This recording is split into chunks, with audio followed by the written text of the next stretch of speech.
अभी सब्सक्राइब करें हमारे चैनल को और साथ में बेल आइकन को भी दबाना ना भूलें।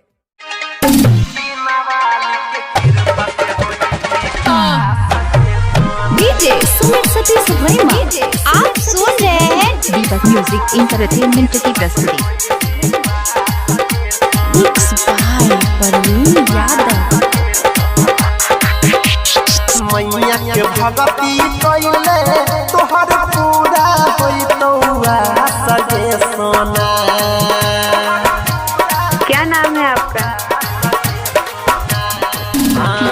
मैया के भगती कइले तोहर पूरा होइतौआ सजे सोना। ये सोना पूरा होइतौआ सजे सोना। ये सोना बिना वाली के कृपा से होई भी पास गे सोना। ये सोना हंसा वाली के कृपा से होई भी पास गे सोना। मैया के पूजा कइले तोहर पूरा होइतौआ सगे सोना। ये सोना पूरा होइतौआ सगे सोना। ये सोना बिना वाली के कृपा से होई भी पास गे सोना। ये सोना बिना वाली के कृपा से होई भी पास गे सोना। कहाँ घर है? डीजे सुमित सतीश वर्मा, डीजे सुमित सतीश वर्मा, नित बजरंग चौक से जोड़। प्रवीण करियोस बाजार। Presented by My Friends। विद्या के दाता छियै सरस्वती माता। ज्ञान सह तोरा जरनिया जोइर देतो नाता।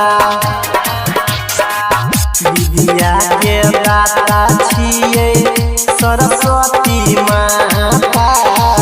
जोइर देतो दीपक ज्ञान सनाता। होई जइबी तोय तो जन सभा देखा सगे सोना। ये सोना सभा देखा सगे सोना। ये सोना बिना वाली के कृपा से होई भी पास गे सोना। ये सोना हंसा वाली के कृपा से होई भी पास गे सोना। Mix by Parveen Yadav.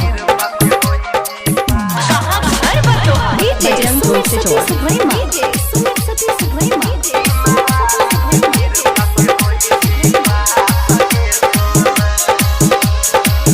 Presented by My Friends। मैया के भगती पर दही तोय ध्यान गे।